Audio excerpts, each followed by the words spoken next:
Hola, buenos días o buenas tardes. Me llamo María Victoria Hernández y voy a ser su guía por la ciudad de Ávila. Pero antes de la visita debemos conocer algunos rasgos de la historia de la península ibérica necesarios para comprender el desarrollo de nuestra ciudad. Ese es el objetivo de esta pequeña presentación. Sean ustedes bienvenidos. Pero lo primero es situarnos en el mapa de España. Esta es nuestra región, o Comunidad Autónoma de Castilla y León, como ahora se la llama. Se trata de una división política realizada en base a otra anterior del siglo XIX, guiándonos un poco por la geografía y otro poco por la historia. Pero, ¿dónde está Ávila? Está al sur, lindando con Extremadura, Castilla-La Mancha y Madrid.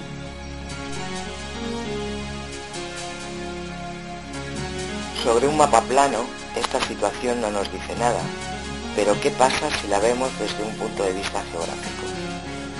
Si retiramos la silueta política de la región y de la provincia, vemos claramente que estamos en el hueco formado por dos grandes cadenas montañosas: la cordillera Cantábrica, que nos separa del mar por el norte, y el sistema central, que nos separa del resto de la península por el sur y por el este.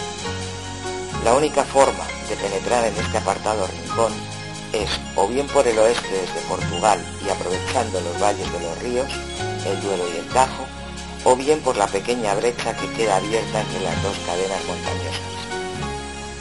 Este aislamiento casi siempre nos va a ser perjudicial, va a hacer que cualquier tipo de innovación técnica o artística nos llegue con retraso, pero otras veces nos va a salvar o a retrasar invasiones que aquí, en esta tierra, nunca fueron bien acogidas. En contra de lo que se había venido defendiendo hasta hace poco tiempo, esto es, que había sido una tierra despoblada debido a su durísimo clima, hoy sabemos que ni el clima era tan duro, ni las montañas estaban tan solas. Siempre, y estoy hablando de miles de años atrás, estuvo poblada. Piensen en la cercanía de Atapuerca. Pero es que, además, hoy ya hay constancia de ciertos movimientos de población procedentes de Centro Europa, allá por el año 1000 a.C. Estas tribus o familias se van a fusionar con la población autóctona y van a dar origen a un comienzo de población estructurada ya socialmente. Población que 2 o 3 siglos más tarde va a recibir y a fusionarse con otros pueblos que por motivos desconocidos se desplazan hasta aquí, procedentes también de Centro Europa. Son de muchos orígenes distintos y se van a mover por clanes o tribus. Cada región española tiene su origen en una distinta de estas tribus. La tribu que se asentó en nuestras tierras, entrando por los lados más bajos de los Pirineos y aprovechando las vaguadas de los ríos, serán los llamados betones. Prácticamente al mismo tiempo que estas gentes entran por el norte y se fusionan con los que ya estaban, por el mar, por el sur y por el este, aparecen tartesos, fenicios y griegos. Van a crear núcleos de población a lo largo de la costa, pero no van a traspasar esa separación que ofrecían las montañas. Se va a crear así una clara diferenciación entre el mundo celta y el mundo mediterráneo. Pero todas las civilizaciones tienen un final, y el del mundo helenístico tuvo mucho que ver la potencia que comenzaba a dominar en ese momento, Roma.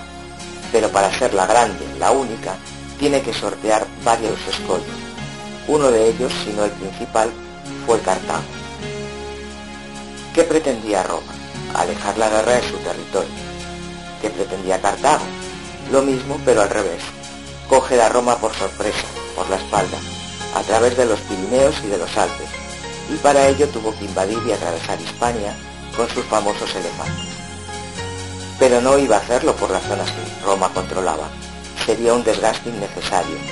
Lo hace por donde piensa que va a encontrar o bien menos población o más apoyo contra Roma, por tierras que se ven amenazadas pero que aún no han sido colonizadas. Al final, la Gran Madre Tierra, con su orografía y su clima, favoreció a los romanos, que consiguieron llevar la lucha a la mismísima ciudad de Cartago. Libre de grandes enemigos y agotados sus recursos por la guerra, Roma necesitaría oro y cereales, aceite y vino, y todo ello lo va a encontrar en Hispania. Empezaría reconvirtiendo las ciudades griegas y cartaginesas, y continuaría su avance hacia el interior, hacia el oro que cree guardan las tierras de Finisterre. Ellos conquistan, someten, pero poco a poco se ven obligados a de alguna manera compartir su cultura. Es lo que llamamos romanización. Pero también a Roma se le acerca su final, agravado por un enemigo que viene aún más del este. Un enemigo personificado en un gran guerrero, Atila. Un poco porque les ayudaran, otro poco porque parecían menos malos que los que venían de más lejos, y un mucho porque no pudieron hacer otra cosa. Roma va dejando entrar en sus fronteras a unos pueblos venidos del norte, a los que llamó bárbaros. Yo no sabía que abrigarse contra un clima menos benigno fuera cosa de bárbaros, pero así los llamaron. Entraron y se establecieron. Es cierto que algunos lo hicieron con una mayor violencia y que no supieron organizarse, pero ellos mismos se hicieron desaparecer con sus luchas internas. Pero otros, los visigodos, con una cultura aprendida o no de los romanos, pero muy parecida, y una religión similar, consiguieron establecerse, fortalecer el perdido concepto de autoridad e inclusive modernizar y adecuar a la realidad social el famoso y único hasta ese momento derecho romano.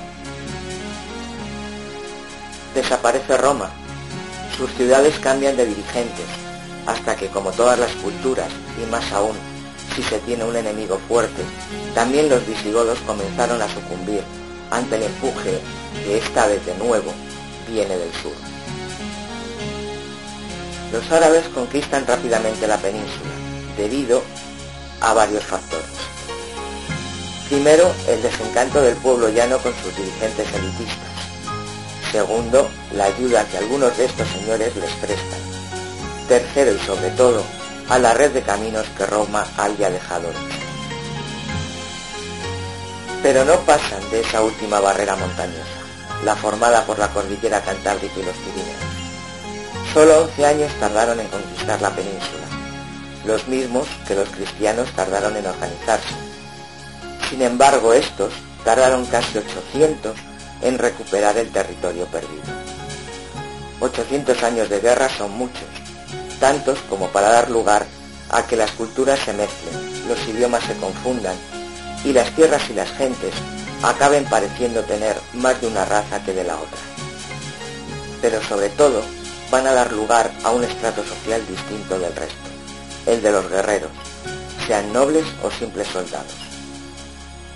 Durante siglos su familia se ha dedicado y ha vivido de la guerra, pero ya no queda nada por reconquistar.